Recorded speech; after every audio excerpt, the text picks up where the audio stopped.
자, 여러분, 알라딘과 요술램프 다 아시죠? 다 아실 거예요. 몇 년 전에 영화로도 나왔어요. 뭐 저희 가족은 그걸 몇 번을 봤는지 모르겠어요. 하여튼 이렇게 재밌게 봤는데 이 이야기의 독특한 점은 뭐냐? 램프 속에 요정이 나와가지고 그 램프를 가진 사람의 소원을 세 가지 들어준다. 요겁니다. 요 이야기의 핵심은 그거예요.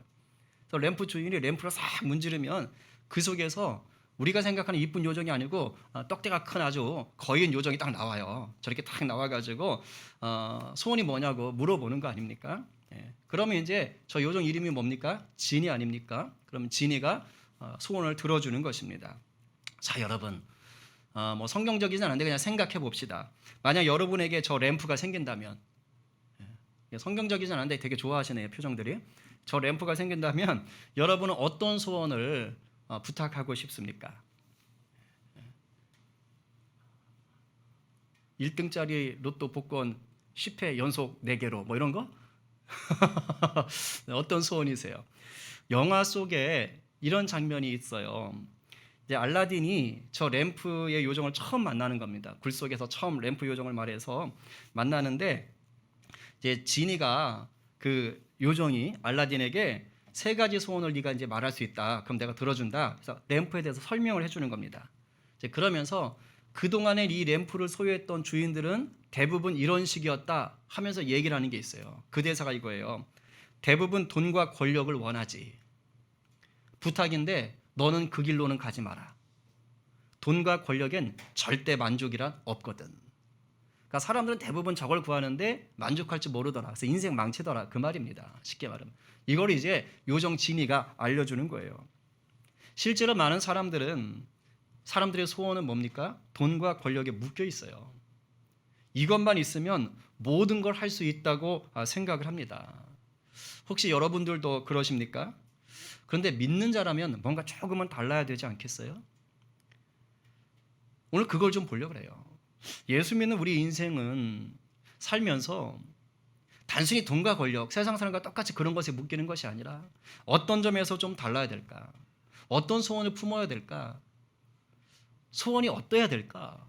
이런 생각을 좀 해보는 시간 되길 원합니다. 오늘 본문을 통해서 우리 주님께서 우리에게 깨닫게 하실 거예요. 그리고 결단하게 하실 것입니다. 그리고 도전하게 하실 것이에요. 여러분들이 그걸 통해서 아주 작지만 삶의 변화가 조금씩 드러나게 되기를 간절히 바랍니다. 그러기 위해서는요, 목말라야 돼요. 내가 주님 말씀에 정말 목이 말라야 돼요. 그래야 주님의 생수를 마실 수가 있는 것입니다. 오늘도 그 은혜가 예배하는 모든 처소마다 또 이곳에 넘치게 되기를 간절히 축복합니다. 아멘이에요. 오늘 본문 아까 읽었지만 소원에 관련된 이야기가 나옵니다. 오늘 본문에서 소원을 들어주시는 분이 계시죠. 이분은 아까 나왔던 알라딘의 그 램프의 요정 지니하고는요 감히 비교할 바가 안 돼요. 지니가 명함도 못 내밉니다. 우리가 알지만 이 알라딘의 요술 램프는요 만들어낸 이야기예요. 중동 지역의 민화지요. 누군가가 쓴 거예요.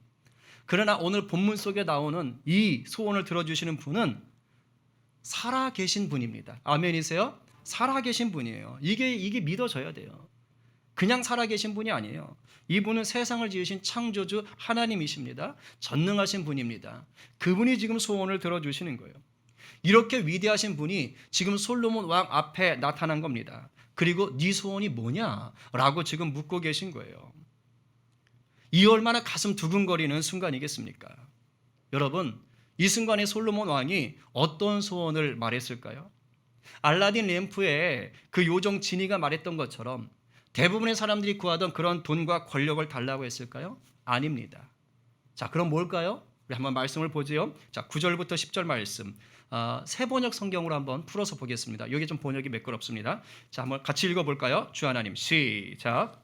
주 하나님, 이제 나의 아버지 다윗에게 하신 말씀을 그대로 이루어 주십시오. 주님께서 나를 땅의 티끌같이 많은 백성의 왕으로 삼으셨으니 이제 지혜와 지식을 나에게 주셔서 이 백성을 인도하게 주십시오. 이렇게 많은 주님의 백성을 누가 다릴 수 있겠습니까? 네, 머릿속에 잘 기억해 두십시오. 자, 지금 솔로몬이 하나님께 구하는 소원인데요. 잘게 나누면 두 가지고 크게 보면 그냥 한 덩어리입니다. 자, 그런데 우리 설명을 위해서 두 가지로 나눠 봅시다. 9절에 하나, 10절에 하나가 있습니다. 첫 번째 소원은 뭐냐면 자기 아버지인 다윗 왕에게 하셨던 그 말씀을 이제 이루어 주세요라고 하는 거예요. 이건 하나님이 다윗에게 약속하셨던 복을 얘기하는 거예요. 사무엘 하 7장에 나오는 일명 다윗 언약이라는 아주 유명한 언약입니다. 성경엔 언약이 몇 개 나오는데 다윗에게도 언약을 하셨거든요. 읽진 않겠습니다. 본문을. 하나님이 다윗에게 주신 이 언약, 이 복이 뭐냐? 간단히 말하면 이거예요. 다윗 왕, 네가 통치하는 기간 동안 너 적들에게 지켜줄게. 네 나라 안전하다. 요거고, 그 다음은 다윗 왕, 네 후계자가 나라를 더 부강하게 할 거다. 그리고 너의 후계자가 성전을 지을 거다. 그리고 세 번째로 다윗 왕아, 너의 왕조가 영원히 튼튼할 거다. 요거 하는 거예요. 요거 약속하는 거예요. 요게 이제 다윗 언약입니다. 그러니까 지금 하나님이 다윗에게 이것을 약속하셨거든요. 그러니까 그걸 지금 지키십시오라고 얘기하는 거예요. 그러니까 엄밀히 말하면 지금 솔로몬은 솔로몬 자신의 소원을 말한 게 아닌 거지요. 오히려 하나님이 하신 그 약속을 지키시라고 지금 부탁하는 거예요. 하나님이 내 아버지 다윗을 통해서 이루고 싶었던 소원이 있지요? 그러니까 그 소원 지키십시오. 지금 이렇게 부탁하고 있는 겁니다. 머리가 좋아요. 그리고 나서 10절에 가서야 솔로몬 자기의 소원을 지금 말합니다. 그게 뭐였습니까? 지혜와 지식을 주십시오. 우리 개역개정은 재판이라고 되어 있는데 이 재판이란 단어는 우리가 지금 시대는 3권 분립이 되어 있어서 재판하면 사법만 생각하거든요. 이 시대는 그런 개념이 아니에요. 3권 분립이 아니지 않습니까? 그래서 재판하게 해주십시오라는 것은 다스리다라는 뜻입니다. 그러니까 내가 이 백성을 다스릴 수 있도록 지혜와 지식을 주십시오라고 이제 자기의 소원을 얘기하는 거예요. 자, 지혜와 지식이라. 확실히 솔로몬은 좀 달라요. 진이가 얘기했던 그 대다수 사람들이 원한다는 돈이나 권력을 구하지 않습니다. 뭔가 다른 것을 구했어요. 지혜와 지식을 구했습니다. 맞아요. 지금 솔로몬은 자기 배를 불리려고 하는 욕심이 하나도 없습니다. 지금 솔로몬 마음은 뭐냐? 오직 하나님이 자기 아버지 다윗에게 약속하신 그 복을 내가 잘 이루어 나가는 통로가 되고 싶다. 그 마음밖에 없어요. 아버지 다윗 왕에게 약속했던 그 하나님이 약속한 그 나라, 이제 나를 통해서 잘 이루어야 될 텐데 이 꿈이 강한 거예요.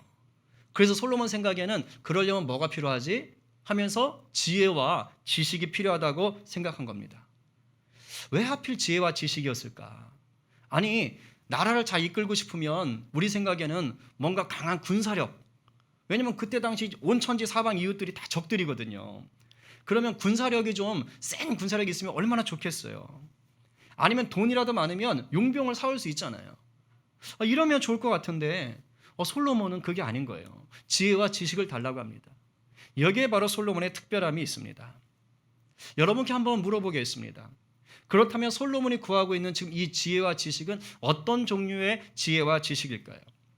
우리가 흔히 생각하는 그런 지혜나 그런 지식을 말할까요? 그러니까 이런 겁니다. 여러분이 어떤 사람한테 이렇게 보고 야, 저 사람 참 지혜가 많아. 저 사람 참 지혜가 있어. 이런 얘기 할 때가 있으시죠? 네, 있어요. 언제 이런 얘기합니까? 보통은 이럴 때 얘기해요. 사람들이 잘 해결하지 못하는 어떤 그런 일, 사람들이 미처 깨닫지 못했던 것들을 현명한 방법으로 해결할 때, 이럴 때 참 지혜 있네. 이렇게 얘기를 합니다. 그러면 지식이 많다. 이렇게 얘기할 때는 언제 얘기합니까? 그건요, 어떤 분야에 대해서 아는 게 많을 때 지식이 많다 그래요.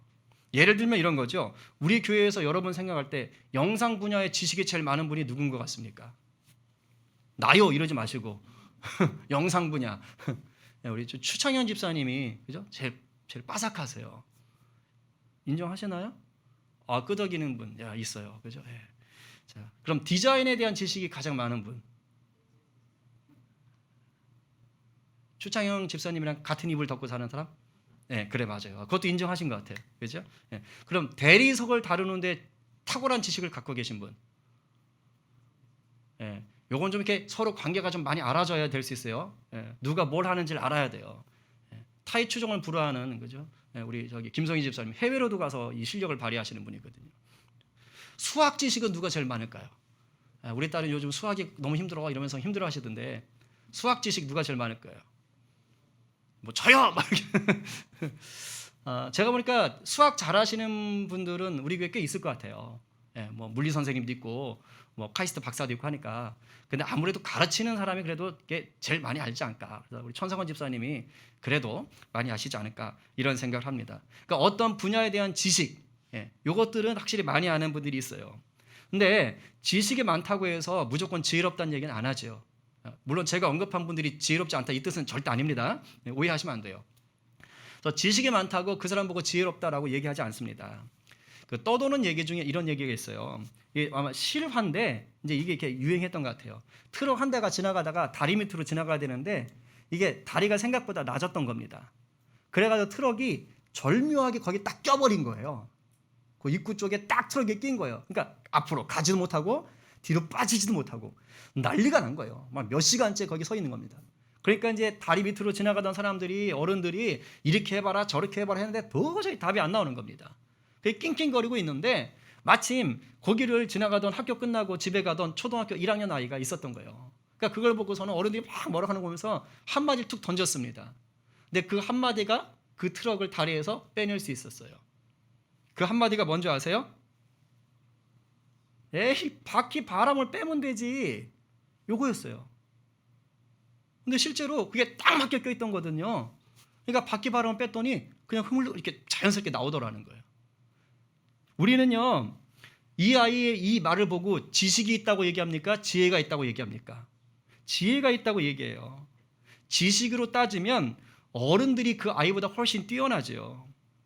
그러나 그 아이는 아무도 생각하지 못했던 그 방법으로 문제를 해결해 준 거예요. 대단한 지식을 요구한 게 아니에요. 바람 빼면 되잖아. 아마 풍선 바람 빼지는 거 생각했겠죠. 그죠? 너무도 단순한 거였어요. 근데 기가 막힌 방법이었던 거죠. 이럴 땐 지식이 있다는 말보다는 지혜롭다는 말을 쓰는 거죠. 이렇듯이 지혜와 지식은 그 쓰임이 좀 다릅니다. 자, 그러면 지금 솔로몬 왕은 이런 류의 지혜, 이런 류의 지식, 우리가 생각하는 그런 것들을 구했을까요? 맞아요. 그렇다고 볼 수가 있습니다. 백성들이 필요로 하는 것이 무엇인가를 잘 알 수 있는 지식, 그리고 그 지식을 통해 백성들이 필요로 할 때 때를 따라 적절하게 도와줄 수 있는 그 센스, 바로 그 지혜를 구한 거라고 봐도 무방합니다. 요 정도까지는 누구나 다 생각할 수가 있어요. 그런데 이렇게만 생각하시면 오늘 이 성경 본문을 깊이 보시는 게 아닙니다. 솔로몬이 말하는 지혜와 지식은 우리가 생각하는 그런 지혜와 지식보다 더 깊어요. 솔로몬이 원하는 지혜와 지식은 백성을 잘 다스리기 위한 자기 자신의 능력을 얘기하는 게 아닙니다. 지금 솔로몬이 달라고 하는 이 지혜와 지식은 뭔지 아세요? 바로 하나님이 주시는 능력을 얘기하는 거예요. 이스라엘을 향한 하나님의 뜻이 무엇인지를 분별하고 깨닫고 그리고 그것을 적용할 수 있는 그 능력을 지금 달라고 하는 겁니다. 왜냐하면 이스라엘 사람들에게 있어서 지혜나 지식은요, 그 근원이 누구냐? 하나님이세요. 하나님이 지혜와 지식의 근원 되시는 거예요. 그분으로부터 지혜와 지식이 오는 겁니다. 잠언은 솔로몬이 썼다고 보수적으로 얘기합니다.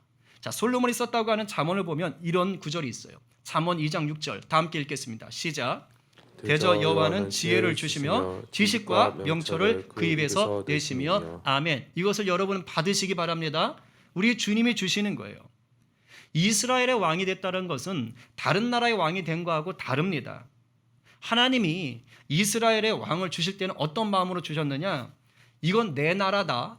내 나라인데 나를 대신해서 너를 세우는 거야. 너는 나의 대리자다 라고 왕을 세우는 거예요. 그러니까 지금 솔로몬이 왕이 됐지만 솔로몬의 나라가 아닌 겁니다. 그 나라는 뭐예요? 하나님의 나라인데 솔로몬에게 맡겨주시는 거예요. 그렇기 때문에 이스라엘의 왕은 자기 마음대로 나라를 다스리면 안 되는 거예요. 이스라엘의 왕은 자기의 지식, 자기의 경험, 자기의 능력, 자기의 개인기로 나라를 다스리면 안 되는 겁니다. 하나님의 뜻을 따라서 하나님이 부어주시는 능력으로 다스려야 되는 것이에요.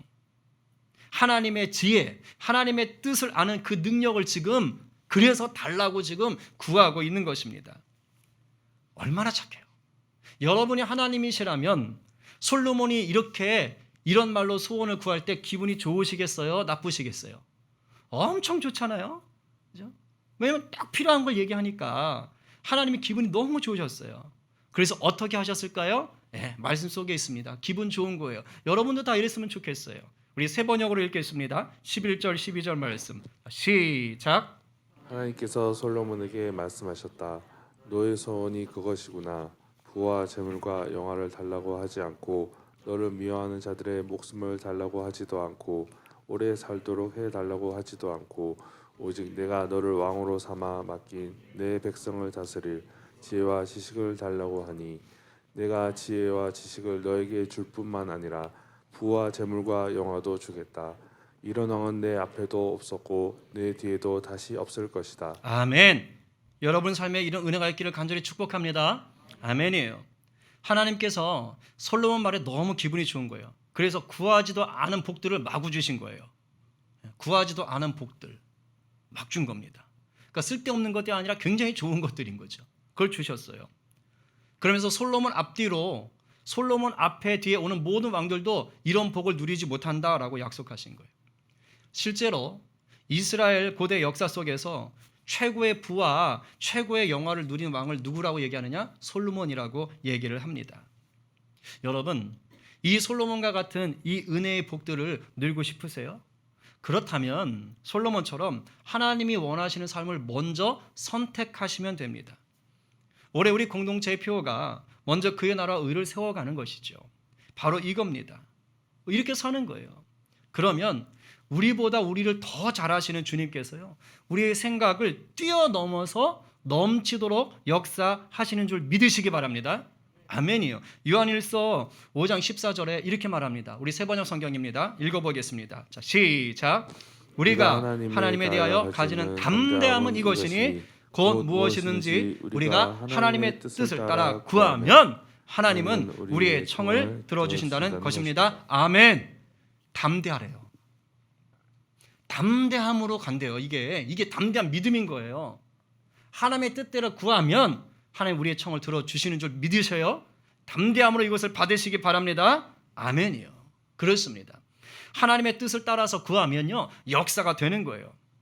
성경에 뭐라 그래요? 우리가 구했는데도 얻지 못하는 경우는 내 욕심, 내 만족을 위해서 구하려고 할 때예요. 야고보서 4장 3절에 구하여도 얻지 못하는 것은 자기가 쾌락을 누리는 데 쓰려고 잘못 구하기 때문이다. 잘못 구하기 때문에, 내 만족 위해서 구하기 때문에 하나님이 이건 아직 아닌 것 같다, 이렇게 했다가 네가 버려. 그래서 하나님이 보류하시거나 노라고 얘기하시는 거죠. 하나님의 뜻에 맞게 구하시면 하나님이 주시는 겁니다.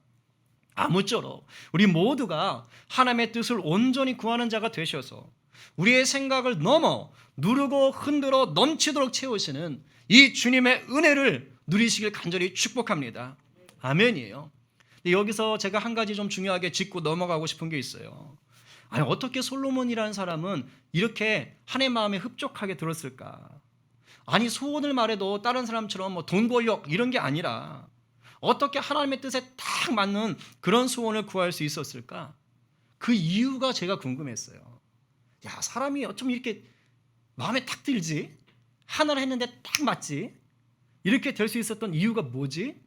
그게 있어요. 그것은요, 솔로몬은 하나님을 온전히 경외하는 사람이었습니다. 즉, 하나님과 올바른 관계를 맺고 있었어요. 친했다 이 말입니다. 친했다고요. 그러면 하나님과 올바른 관계, 하나님을 경외하고 있었다라는 것을 오늘 이 솔로몬의 삶에서 무엇을 통해 알 수 있느냐? 예배입니다. 예배. 여러분, 예배는요, 하나님의 영광을 구하며 하나님을 높이고 내가 낮아지는 자리지요. 나는 죽고 주님을 주인 삼아 살아가고자 하는 힘을 얻는 자리가 바로 예배인 거예요. 솔로몬은 왕의 자리에 오른 후에 뭘 먼저 했느냐? 하나님께 예배하는 걸 먼저 했어요. 이게 중요한 거예요. 관계 설정이 똑바로 되어 있다고요. 오늘 우리가 읽었던 본문 바로 앞에 보면 그 내용이 나옵니다. 모세가 광야에서 만들었던 성막이 아직도 남아 있었어요. 한 600년 가까이 남아 있는 거예요. 그러니까 그게 기브온이라는 지역에 성막이 거기 있었던 겁니다. 성막이 있는 거예요. 그대로. 그런데 솔로몬이 이제 왕이 된 다음에 대충 정비 끝나니까 나라의 지도자들을 다 데리고 백성들을 데리고요. 그 모세가 만든 그 천막 성막이 있는 곳으로 갑니다. 왜? 거기 노제단이 있거든요. 번제 짐승 태워 죽이던 제단이 있는 거예요. 그래서 거기 다 모이는 거예요. 그리고 거기 가서 예배를 드려요. 우리가 일천번제라고 얘기하는 그 예배예요. 양인지 손지 알 수 없지만 1000마리의 짐승을 잡아가지고 동시에 한 번에 1000마리의 짐승을 잡아서 거기에서 불태워 제사를 드리며 하나님께 예배를 하는 겁니다. 1장 6절 말씀이에요. 읽어보겠습니다. 시작. 솔로몬은 거기 주님 앞 곧 회막 앞에 있는 놋 제단으로 올라가 번제물 1000마리를 바쳤다. 아멘. 여기서 1000번제라는 말이 나오는 거예요. 그런데 이 본문에서 짐승 1000마리로 제사를 드렸다라는 의미가 뭘까요? 자, 1000마리가 짐승 수가 적어요, 많아요? 아니, 양이나 소를 1000마리 잡았다고 생각해 보세요. 이거 뭐 도살장에서도 쉽지 않겠네. 지금 1000마리, 그 시대에 1000마리를 잡아서 제사를 드리는 거예요. 예배를 드리는 거예요. 아이, 소 한 마리만 잡아도 그게 몇 근이 나와요. 엄청날 텐데. 지금 엄청 많잖아요. 그럼 1000마리를 잡았다는 게 무슨 의미냐? 짐승을 많이 잡았다, 억수로 많이 잡았다, 이런 뜻일까요? 아닙니다. 물론 그런 의미도 있죠. 그런데 짐승을 많이 잡은 걸로 따지면 성경엔 더 많이 잡은 예도 있어요. 실제로 솔로몬이 성전을 건축한 다음에 이거보다 더 많이 잡습니다. 그러니까 단순히 많이 잡았다라는 것을 의미하는 게 아니에요. 이 1000마리의 제물은 또 다른 의미를 가지고 있습니다. 초점이 많이 잡은 게 아니고요. 이 1000마리의 초점은 뭐냐? 하나님께 온전한 경배를 드렸다. 하나님 마음에 꼭 맞는 헌신을 드렸다, 이런 뜻이에요. 이스라엘은 이 글자마다 숫자가 있어요. 알파벳에. 이 숫자에 대한 이 개념이 강합니다. 그래서 이스라엘 숫자에서 3은요 완전수예요. 삼위일체. 그리고 7도 완전수예요. 그리고 3과 7이 더해지는 완전수와 완전수가 더해지면 몇 개죠? 3과 7이 더해지니까 10이죠. 열이잖아요. 완전수와 완전수가 더해진 특별한 완전수입니다. 근데 1000은 10을 계속 곱해가는 거잖아요. 그러니까 10이 계속 연속되어서 곱해지는 거예요. 10에 10에 10 계속 나가는 거예요. 그러니까 굉장한 특별한 숫자가 되는 거예요. 완벽함을 뜻하는 것입니다. 여기서 1000마리의 짐승을 잡아서 번제했다? 이것은 하나님께 최고의 헌신, 완벽한 헌신, 온전한 헌신으로 주 앞에 나아갔다. 이것을 지금 강조하는 것이에요. 여러분, 솔로몬은 왕이 되었을 때 자기의 능력으로 왕정을 펼치기 전에 먼저 하나님께 예배한 거예요. 하나님이 맡겨주신 나라를 내가 내 뜻이 아니라 하나님의 뜻대로 다스리고 싶어서 먼저 하나님과 관계를 바로 맺은 겁니다. 이게 우선이에요, 여러분. 이게 우선이라고요. 하나님이 이 예배를 받으신 거예요. 마치 창세기에서 가인과 아벨이 제사 드렸을 때 하나님이 가인 건 받지 않았잖아요. 근데 성경을 정확히 읽으면 가인의 제물만 얘기한 게 아니고 아벨의 제물만 얘기한 게 아니에요. 아벨과 아벨의 제물을 받으시는 거예요. 그 사람의 중심과 그 제물을 같이 받으셨다고. 마치 하나님이 아벨과 아벨의 제물을 받으셨던 것처럼 지금 솔로몬의 그 중심과 솔로몬의 제물을 받으셨던 것입니다. 그리고 이렇게 순전한 예배를 드린 바로 그날 밤에 하나님이 솔로몬에게 나타나셔서 네 소원이 뭐냐? 라고 물은 거예요. 그러니까 하나님이 솔로몬에게 나타나서 소원을 물어본 게 밑도 끝도 없이 그냥 어느 날 뿅 나타난 게 절대 아니라고요. 하나님께 온전한 예배, 순전한 예배, 하나님과의 관계가 바로 설정된 예배, 하나님을 온전히 경외하는 그 예배를 통해서 하나님이 마음에 감동을 받으시고 그랬구나. 그리고 그날 밤에 나타났던 거였습니다. 솔로몬이 이렇게 기특한 소원을 아랠 수 있었던 것도 뭐예요? 바로 이 순전한 마음으로 하나님을 경외하고 있었기 때문이에요. 그래서 솔로몬은 잠언 9장 10절에서 이렇게 말합니다. 같이 읽어봅니다. 자, 시작. 여호와를 경외하는 것이 지혜의 근본이요 거룩하신 자를 아는 것이 명철이니라. 아멘.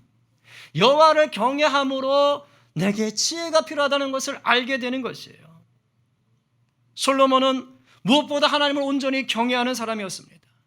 그 경외함은 무엇으로 나타난다고요? 첫 번째가 예배로 드러나는 거예요. 여러분 예배 잘 들으셔야 돼요. 예배에 성공하셔야 돼요. 예배를 그냥 습관적으로 왔다 갔다 해서는 안 되는 거예요. 목숨 걸고 하나님을 경외하는 마음으로 오셔야 되는 거예요. 하나님 바로 그 예배하시는 그 마음을 보시고 여러분의 삶을 보시고 하나님이 솔로몬에게 소원을 물었듯이 여러분에게 소원을 물어보시는 거예요. 그때 솔로몬은 세상적인 욕심을 구하지 아니하고 하나님의 뜻을 따라 구할 수 있었어요. 왜요? 하나님과 관계가 바로 되어 있으니까. 하나님이 원하시는 게 뭔지를 잘 알았던 것입니다. 하나님이 원하시는 걸 뭔지를 잘 아니까 하나님이 기뻐서 더하여 더 덤으로 복들을 주시는 거예요. 이제 정리하겠습니다. 여러분의 소원은 무엇입니까? 여러분은 여러분의 자녀들을 향해서 어떤 소원을 가지고 계십니까? 그런데 그거 아세요? 하나님과 어떤 관계를 맺고 있느냐에 따라 여러분의 소원은 달라집니다. 돈과 권력, 건강과 명예를 절대로 구하지 마라, 이 말이 아닙니다. 얼마든지 구하실 수 있어요. 괜찮아요. 그러나 하나님을 경외하는 자는요, 그것을 구하는 동기가 다른 거예요. 세상 사람들이 내가 잘 먹고 잘 살기 위해서, 내가 떵떵거리기 위해서, 내가 남들을 쥐어받고 싶어서, 그래서 돈과 권력과 건강과 명예를 구한다면 예수 안에 있는 자는, 하나님을 경외하는 자는 그게 아니라고요. 돈과 권력과 건강과 명예를 구해도 그것이 하나님의 영광을 위하여 하나님의 뜻을 이루는 것을 위하여 구하는 소원이 되는 것입니다. 이게 다른 거예요. 여러분 인생에 넘치는 복을 누리고 싶으십니까? 그렇다면 먼저 하나님을 온전히 예배하시며 하나님과 친밀한 관계를 누리기 위해 힘쓰십시오. 이게 기초입니다. 이게 우선이에요. 그럴 때 하나님이 우리의 생각을 넘어서 일하시는 거예요. 하나님과 친해지시면 하나님은 우리를 통해 이루시고자 하는 소원이 있어요. 우리만 하나님한테 소원이 있는 게 아니라 하나님도 우리에게 소원이 있다고요. 그래서 우리가 하나님과 친해지잖아요. 그럼 하나님이 우리 안에 하나님의 소원을 넣어주셔요. 그게 내 소원 되는 거예요. 그래서 하나님이 주신 그 소원을 이루어 주시고 나로 하여금 도전해서 이루게 하는 거예요. 그게 바로 빌립보서 2장 13절 말씀 아닙니까? 제가 참 좋아하는 말씀이에요. 오늘 이 말씀 선포하고 설교를 마치겠습니다. 같이 한번 선포하겠습니다. 시작. 너희 안에 행하시는 이는 하나님이시니 자기의 기쁘신 뜻을 위하여 너희에게 소원을 두고 행하게 하시나니 아멘. 아멘이세요? 다시 한번 받으세요. 다시 한번 받으세요. 우리 다시 한번 선포하겠습니다. 시작. 너희 안에서 행하시는 이는 하나님이시니 자기의 기쁘신 뜻을 위하여 너희에게 소원을 두고 행하게 하시나니 아멘. 이 은혜가 우리 가운데 가득하기를 간절히 축원합니다. 아멘이요.